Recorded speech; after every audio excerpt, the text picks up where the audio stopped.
Hare Krishna, muy buenos días. Nama Om Vishnupadaya Krishna Prestaya Bhutale Srimate Bhaktivedanta Swaminiti Namine Namaste Saraswate Deve Gauravani Prasharine Niribhisesa Sunyabadi Pashatya Deshatarine Shaya Sri Krishna Chaitanya Prabhu Nityananda Tri Abdvaita Gadavdara Rivasadi Gaura Bhakta Vrinda Hare Krishna, Krishna Krishna, Hare Hare, Hare Rama, Rama Rama, Hare Hare. Hare Krishna reiterados. Vamos a continuar con el compartir y reflexionar sobre algunos de los textos siempre radiantes y puros que conforman el Srimad Bhagavatam.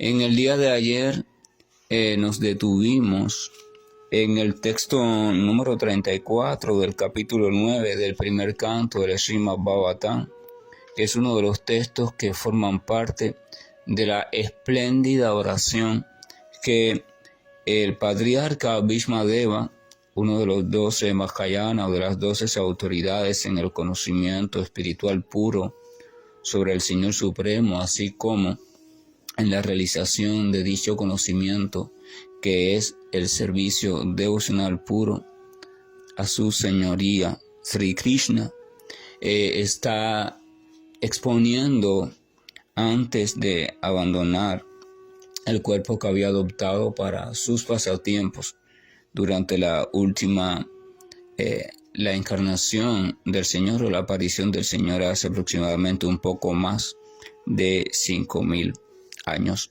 El texto decía lo siguiente: en el campo de batalla, el cabello ondeante del Señor Krishna se volvió cenizo a causa del polvo levantado por los cascos de los caballos, y debido a su esfuerzo, gotas de sudor le humedecían la cara.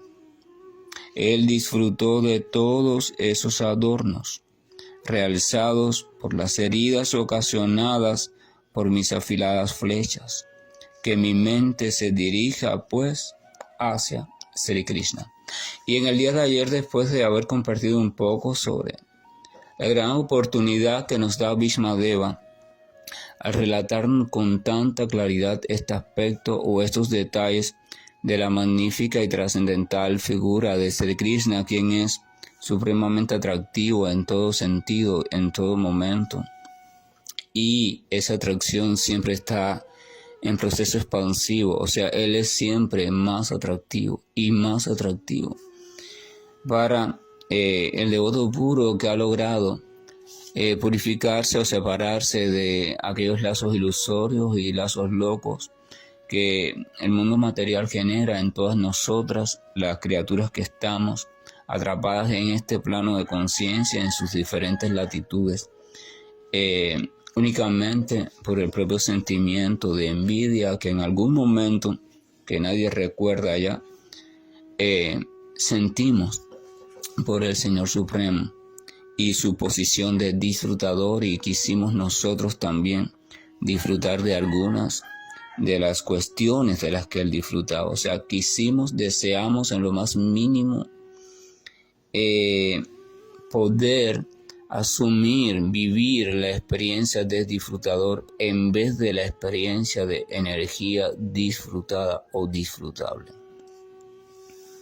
Y entonces automáticamente Maya, o la energía externa del Señor, que está diseñada para eso, te capta y te da la posibilidad como alma espiritual de que puedas realizar tu deseo. ¿Qué pasa? Como tu deseo o el deseo nuestro en ese momento fue el deseo de disfrutar de algo, entonces ese disfrutar no puede ser en el reino espiritual, porque en el reino espiritual hay un solo disfrutador y es el Señor Krishna. Las demás entidades vivientes que están allí son disfrutadas y a la vez entonces ellas obtienen disfrute a partir del disfruto, la satisfacción que obtiene el Señor. Y eso lo hemos discutido varias veces, pero a veces las personas discuten algo con atención y no lo acaban de entender ni aceptar, y mucho menos lo aplican en su vida diaria. Eso lo podemos ver en la vida cotidiana. No hay forma de ver el mundo espiritual de modo directo mientras está contaminado, pero la vida material, teniendo en cuenta, por supuesto, sus cualidades imperfectas, puede servir como referencia para un acercamiento a la dinámica espiritual. En la vida material, una persona que ama a otra, ya sea en forma de madre, de amigo, de pareja, de sirviente, genuino y sincero, siempre encuentra más gozo en la satisfacción de ese ser querido que en su propia satisfacción. Siempre encuentra más gozo en ver que su niño está alimentándose y está contento, está diciendo qué rica está este dulce o esta comida, que en comerse ella misma el dulce. ¿Verdad? Entonces eso lo puede comprobar cualquiera. Entonces, si eso es así en ese mundo distorsionado, mezclado con nuestros egos, intereses, etc., entonces uno puede imaginarse cómo será esa actitud en un plano de conciencia donde el amor se muestra de forma pura, sin ninguna mezcla ni ninguna contaminación. En ese plano de conciencia no hay ni el más mínimo vestigio de deseo de disfrute individual. Las criaturas allí nunca están deseando ni pueden desear así ese tipo de disfrute. En ese plano de conciencia auspicioso, original, ellas están inmersas constantemente en el gozo que deriva del ser conscientes de cómo el disfrute de su personaje amado, de su persona amada, está ocurriendo y de hecho se está expandiendo cada vez más. Ese es su alimento. El alma en verdad se alimenta o encuentra júbilo en el júbilo creciente que está experimentando su objeto de amor. El alma en el mundo espiritual es la morada del amor, pero no es el objeto o el sujeto hacia el cual se dirige ese amor. Ese sujeto es Krishna. Entonces está allí, ese es el disfrute real. En el día de ayer habíamos dicho que habíamos quedado, que íbamos a compartir el comentario que Srila Prabhupada realiza sobre ese texto. La lectura dice: el Señor es la forma absoluta de la eternidad, la bienaventuranza y el conocimiento. Como tal, Él acepta gustosamente el trascendental servicio amoroso que se le presta en una de las 5 relaciones principales, es decir, las relaciones conocidas como Santa Rasa, Dasya Rasa, Sakya Rasa, Vatsalya Rasa y Madhurya Rasa. Esto significa las relaciones en un sentimiento de neutralidad, de servidumbre, de fraternidad, de afecto filial y amor conyugal. Él acepta dicho servicio cuando tal servicio se le ofrece con amor y afecto genuinos. Voy a hacer un paréntesis aquí. Ese es el ingrediente único, fundamental e imprescindible que da crédito o da paso libre hacia el plano espiritual.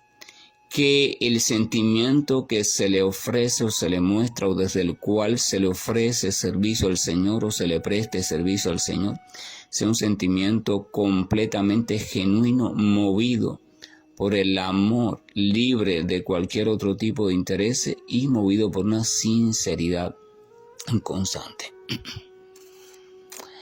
Evidentemente, en la búsqueda y el tránsito hacia Dios, uno va siendo movido por diferentes cosas, pero en el transcurso de la práctica, el servicio devocional y en la relación auspiciosa con las buenas compañías, entonces uno se va purificando y va emergiendo poco a poco un amor completamente desinteresado hacia el objeto de amor, que en este caso es el Señor Supremo.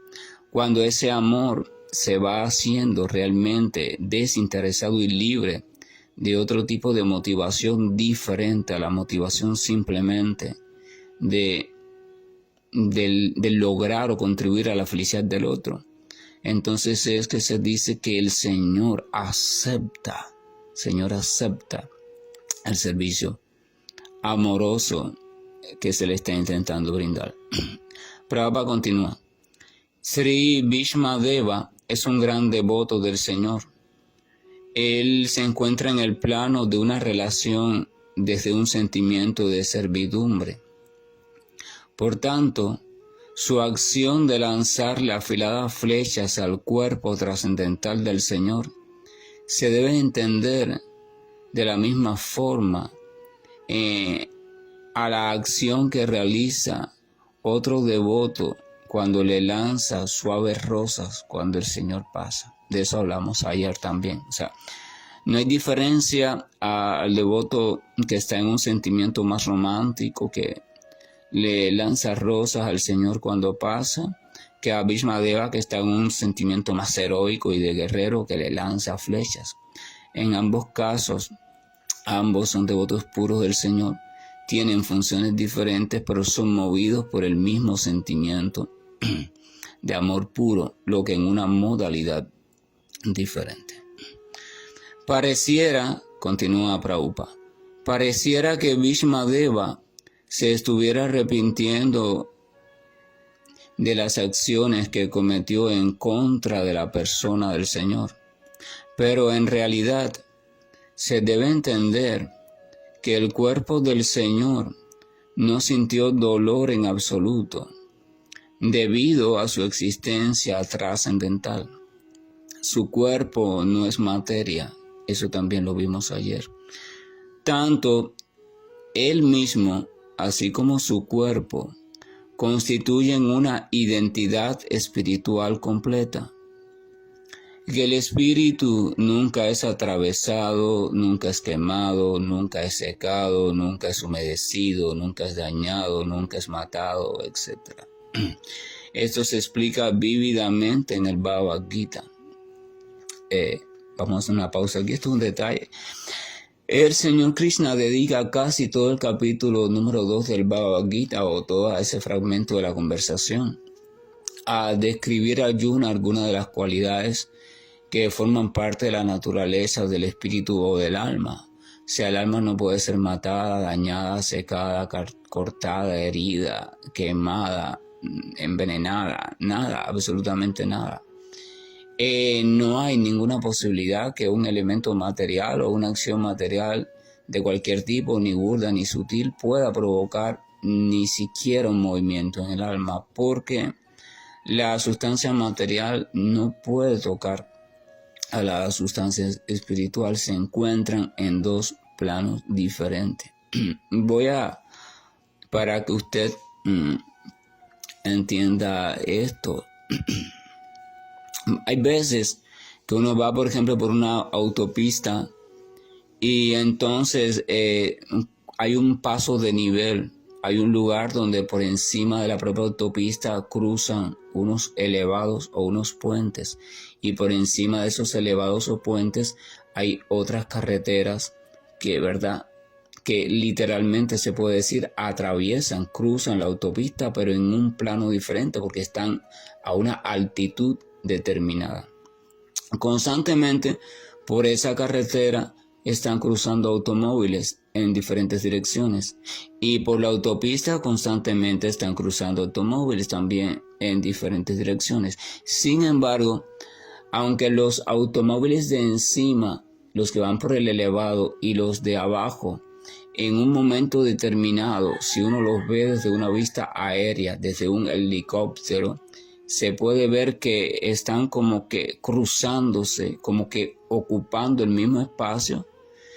Uno podría pensar, bueno, van a chocar, pero cuando uno baja del helicóptero, que se sitúa transversalmente en una perspectiva transversal, o sea, paralela a la autopista, uno puede ver que están cruzando por el mismo punto, pero a un nivel diferente, y por eso nunca pueden chocar. Entonces, de ese mismo modo, el alma espiritual o la energía espiritual se encuentra en el mismo lugar, pero en un plano diferente que la energía material. Eso quiere decir que lo que sucede o pueda suceder en el plano de la energía material, en cualquiera de sus áreas, nunca entra en contacto, no puede dañar, no puede afectar, no puede perturbar al plano de la energía espiritual. Eso debería uno dedicarle mucho tiempo hasta comprenderlo, porque cuando uno lo logra comprender de verdad, se acabó la ilusión material. Uno se libera de la ilusión de identificación material y por tanto todo lo que eso trae consigo. Es una cuestión de planos de funcionamiento, de planos. Por ejemplo, cuando en psicología u otras ciencias relacionadas con la mente se estudia qué es la conciencia, se explica que la conciencia tiene diversos planos de funcionamiento: consciente, no consciente, subconsciente, inconsciente. O sea, entonces usted puede en un plano determinado de funcionamiento tener un tipo de actividad, pero después cuando usted cambia de plano no se acuerda de esa actividad. A veces, por ejemplo, una persona puede estar completamente ebria y en esa ebriedad, bajo el efecto excesivo del alcohol, comete diferentes cuestiones. Y puede ser en algunos casos que sean reales, por supuesto. Después al otro día no tiene la menor idea. Algunos son mentirosos, pero otros es verdad que no tienen la menor idea de lo que pasaron. También puede suceder, por ejemplo, a veces uno está bajo un humor específico, un estado de ánimo específico, y entonces, por ejemplo, tiene una experiencia muy turbadora. Y entonces uno vive esa experiencia en un plano de conciencia determinado, con cualidades determinadas. Pero esa experiencia es tan perturbadora que uno la sella ahí, o sea, la deja ahí. Y uno pasa automáticamente, sin saberlo, a otra frecuencia, a otro plano de conciencia. Y después de que se recupera del accidente o de lo que sea, es probable que no recuerde nada. El recuerdo sí está allí, pero está en otro nivel.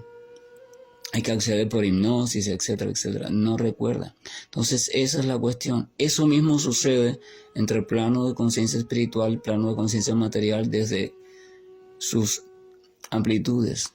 Por ejemplo, Srimad Bhagavatam se plantea que Prakriti, o la energía material ya activa, se encuentra del lado acá.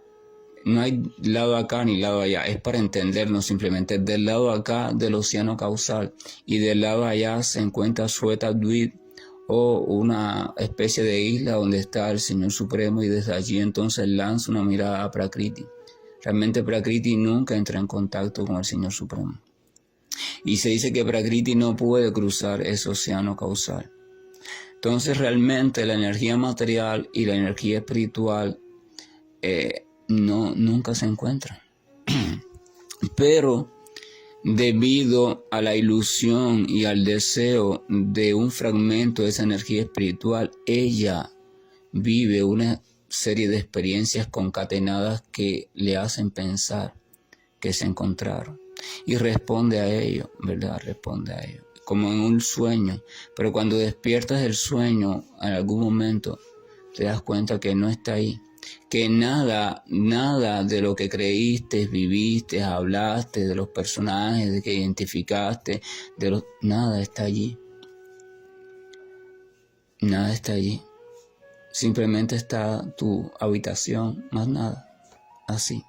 Sin embargo, tú estás lleno de emociones, de temores, de recuerdos, de deseos, incluso hasta de determinados resultados de conductas que asumiste en esas vivencias oníricas, o sea, mientras soñabas. Es una cuestión de planos. Tenemos que entender eso. Planos de funcionamiento. Se funciona en planos diferentes. Y de esos planos, el más elevado, el más elevado, se lo conoce como Goloka. Goloka se describe, los devotos puros trascendentalistas muy elevados lo describen como una flor de loto inicial, por supuesto, de naturaleza espiritual. Y en ese centro, ahí en ese centro, eso es Goloka. Y allí se encuentra, en el centro de Goloka, el Señor Krishna. Y allí se encuentra la energía de amor por Dios, también personificada en la forma de Radharani. Entonces ese Goloka en su expansión se va expandiendo. Esa misma flor de loto tiene otros pétalos un poco más externos. Repito, no es que sean pétalos, es para un entendimiento a nivel de imagen, porque no hay forma de describir algo si no se hace referencia a algún tipo de experiencia que sea conocida para el que escucha. Después el que escucha tendrá que seguir un método para llegar a experimentarlo en sí mismo, pero al principio tiene que aceptar referencias, pero siempre recordar que esas referencias no pueden ser exactas ni nunca van a coincidir realmente con su forma de interpretarla, porque cada cual, ahora usted dice, es como una flor de loto y cada uno de ustedes se va a imaginar una flor de loto diferente en función de sus experiencias o de su imaginación, y no va a coincidir con ninguna de esas imaginaciones. Lo que te tienen que quedar no es con la imagen, se tienen que quedar simplemente con la idea que la imagen trata de transmitir, que es la idea de la expansión continua. Del centro, ahí en ese centro está Goloka, y allí en el centro Goloka es Brindavan, la morada máxima de expresión del Señor en su plenitud. Se expande un poco y entonces más afuera, un poquito más extendido, está Mathura. Mathura es donde el Señor desarrolla también sus pasatiempos como Krishna, pero ya bajo designaciones. Dueño de un reinado, dueño de súbditos, ¿verdad? Amigo de los Pándavas. En Brindavan todavía el Señor no es amigo de los Pándavas, porque los Pándavas no viven en Brindavan. Brindavan no solamente están los gopis y los gopal, o sea, los pastores de vacas, sus esposas, sus familias, no hay nadie más. Y allí vive el Señor. Después el Señor tiene que salir de allí ya cuando es adolescente, porque tiene que cumplir con su tarea. Su supuesta madre y padre están en prisión, cautivados por la gran personalidad demoníaca de Kansa, que de hecho es tío de Krishna en esa historia. Entonces eso estaba pasando en Dwaraka. Y entonces el Señor va allí, pero de ya en un personaje heroico. Ya no es el pastor, ahora es el héroe, ¿verdad? Aunque realmente el Señor no va allí, Él siempre permanece en Vrindavan, pero no se deja ver. O sea, Yogamaya lo cubre, lo hace no visible. Y una expansión del Señor es la que es parte para Dwaraka. El Señor nunca deja Vrindavan realmente. Pero esos son temas para cuestiones más profundas. Entonces, más allá así de Dwaraka,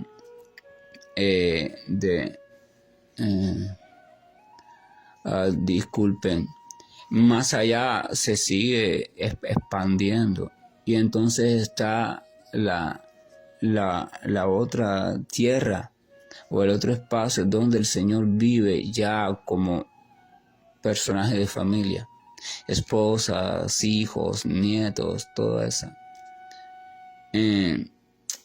Ese es Dwaraka. La anterior es Mathura. O sea, Brindavan, Mathura, Dwaraka. Están dentro del propio Goloka, pero son como tres divisiones, porque son tres modos diferentes de relaciones entre el Señor y sus devotos puros. Entonces, más allá de eso, fuera de eso, se encuentra lo que se conoce como Vaikunta, o el reino espiritual, o el reino de Dios, o el lugar donde no hay ansiedad ni hay temor, ¿verdad? En Vaikunta ya no está Krishna. En Vaikunta el Señor Ya ni siquiera es Krishna como monarca ni Krishna como padre de familia, no. Lo que está es ya una expansión, o sea, lo que está es el Señor en la forma de Narayana. En Narayana una forma muy lujosa, muy esplendorosa, muy hermosa, muy graciosa, muy dulce, muy todas esas cosas, pero no tiene forma humana tal y como es, o sea, 2 brazos, tiene 4 brazos. Se muestra en una imagen de 4 brazos y con muchas ofrendas a sus pies, y siempre todos los que habitan allí en ese estado de servidumbre lo están adorando, lo están, ¿verdad? Así.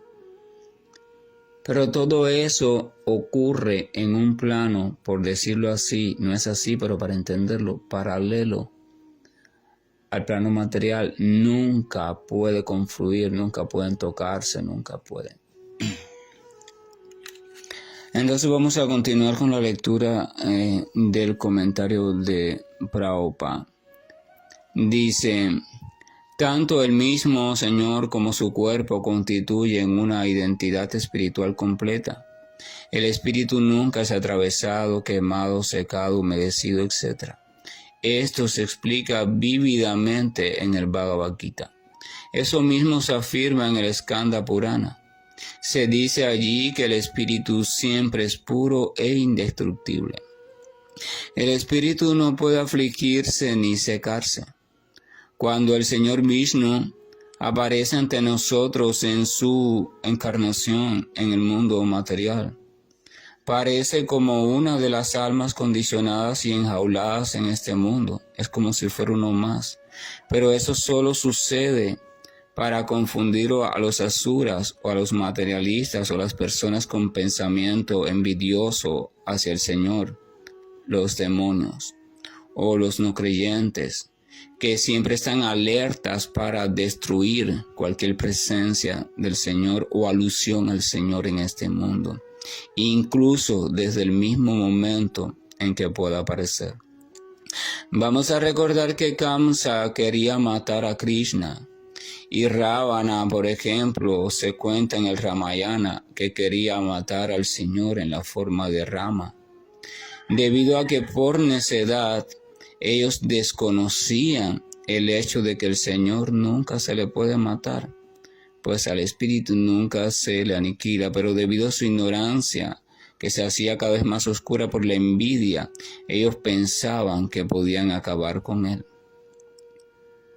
Por lo tanto, el hecho que Bhismadeva hiriese el cuerpo del Señor Krishna es una clase de situación que deja completamente aturdidos y desconcertados a los no devotos, a los ateos.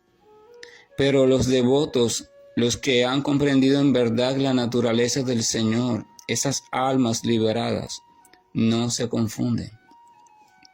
Bhismadeva apreció la actitud supremamente misericordiosa del Señor Krishna, porque él nunca dejó a Arjuna solo en la batalla. Aunque a él, a Krishna como Auriga o cochero, le estaban molestando las filosas flechas que lanzaba Bhismadeva, aún así nunca dejó a Arjuna solo en la batalla, porque el Señor siempre está con su devoto, ni tampoco se mostró reacio a ir ante el lecho de muerte de Bhismadeva, aun a pesar de que este último, o sea Bhismadeva, lo había tratado como un enemigo en el campo de batalla. Voy a hacer un paréntesis aquí. ¿Verdad?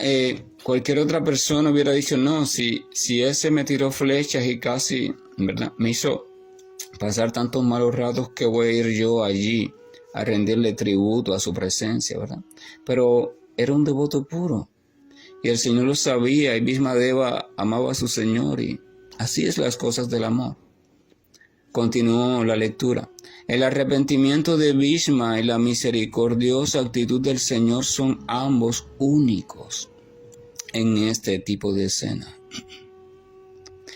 Sri Vishwanath Chakravarti Thakura, un gran acharya y devoto que vive la relación con el Señor desde un sentimiento de amor conyugal hacia Él, realiza un comentario muy sobresaliente en relación a esto, o sea, al lanzarle flecha Bhishma a Krishna.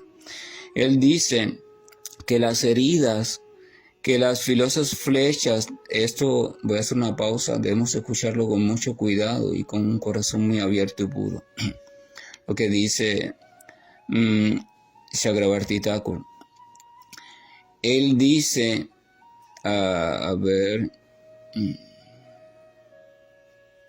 ¿dónde está? Él dice que las heridas que las filosas flechas de Bhishma Deva produjeron en el cuerpo del Señor le resultaron al Señor tan placenteras como el mordisco de una novia que muerde el cuerpo de su amado, movido por un fuerte sentido de atracción y deseo hacia él. El mordisco de esa amante nunca se toma como un signo de enemistad por su amado, y ni siquiera si llega a provocar un supuesto daño en la piel de su amado. Chakravarti Thakur es uno de los acharyas o maestros o devotos puros de la sucesión discipular que deriva de la sampradaya del señor Brahma. Y entonces él explica, por ejemplo, por un ejemplo muy vívido, que a veces dos amantes se están amando tan apasionadamente que puede ser que ella, la joven o la muchacha o la mujer, muerda o arañe incluso con sus afiladas uñas o muerda la piel de su amante. Y puede ser que en esa entrega y en esa pasión cause incluso daño. Incluso puede ser que saque hasta sangre. En otras condiciones normales, eso resultaría molesto para la persona que está siendo mordida. Pero en las condiciones de esa relación apasionada, resulta simplemente un realzante del sabor del momento, o sea, realza el sabor del momento. Pero lo realza en virtud de la pasión amorosa y de la entrega sincera que hay.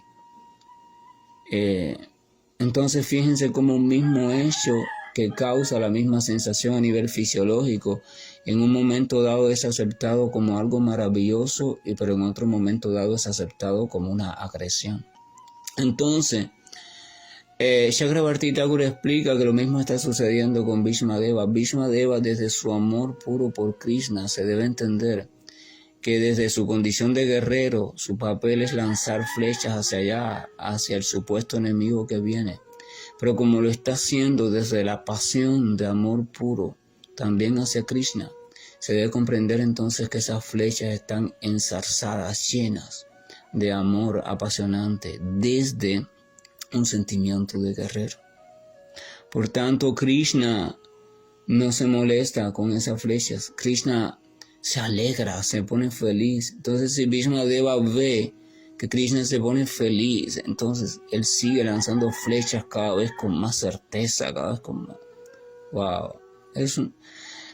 Nadie debería intentar entender eso y mucho menos criticarlo, y a no ser que sea explicado por un devoto puro, porque entonces de seguro las interpretaciones van a ser descabelladas y lo único que van a conseguir es descarriar la mente de aquellos que tienen fe muy débil. Y van también, por supuesto, a destruir el propio avance espiritual o el posible avance espiritual, tanto del que critica como del que escucha tan desastrosas críticas. Entonces continúo diciendo, continúo leyendo. Por lo tanto, la pelea como intercambio, teniendo en cuenta que era un intercambio de placer trascendental entre el Señor y su devoto puro, Bhishma Deva, entonces esa pelea no era para nada como una pelea mundana común de cualquiera de las tantas guerras que se producen. Además, como el cuerpo del Señor y el Señor son idénticos, no había ninguna posibilidad de heridas en su cuerpo. Las aparentes heridas causadas por las afiladas flechas engañan al hombre común, ignorante. Pero aquel que tiene un poco de conocimiento sobre el absoluto puede entender el intercambio trascendental que hay en la relación heroica del devoto puro y su Señor. El Señor estaba muy feliz con las heridas que las afiladas flechas de Bhishma-deva le causaron. En el texto se emplea la palabra Vividhyamana y es muy significativa, debido a que la piel del Señor tampoco es diferente del Señor, su piel también es espiritual. Por ejemplo, como nuestra piel en este mundo es diferente de nuestra alma, en el caso nuestro la palabra Vividhyamana, o sea, el estar magullado o el estar cortado o el estar herido en la piel, se hubiera aplicado muy bien, porque nuestra piel sí se hiere, porque es diferente del alma. Sin embargo, la bienaventuranza trascendental es de diferente tipo de variedad, y la variedad de actividades del mundo terrenal debemos comprender no es más que un reflejo muy desvirtuado de la bienaventuranza trascendental que se experimenta en el plano espiritual. Ya que todo el mundo terrenal es cualitativamente mundano o material o identificado con la materia, entonces por eso está lleno de tonterías, ignorancias y estados de embriaguez mental. Pero en el reino absoluto o espiritual, teniendo en cuenta que todo es de la misma naturaleza absoluta o espiritual, entonces se debe entender que existen variedades de disfrutes, pero no por ignorancia, sino de disfrute real.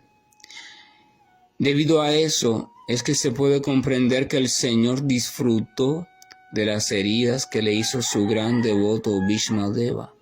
Y debido a que Bhishma-deva es un devoto que participa de la relación con el Señor en un sentimiento heroico, entonces él fija su mente en Krishna en esa condición herida.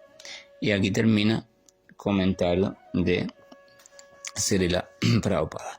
Que la gracia y el amor de nuestro Señor nos acompañe y nos permita, como siempre digo, abrir nuestra mente, desalojarla de todo aquello que sirve de estorbo a una entrega sincera, a una escucha sincera y una apertura sincera de fe hacia las cuestiones que se narran sobre Krishna y sus pasatiempos, y que podamos comenzar desde una condición de recuperación progresiva de nuestra salud lúcida, que podamos comenzar a degustar el verdadero sabor que se esconde detrás de los pasatiempos del Señor y sus devotos puros. Hare Krishna, buen día, y estoy finalizando la llamada.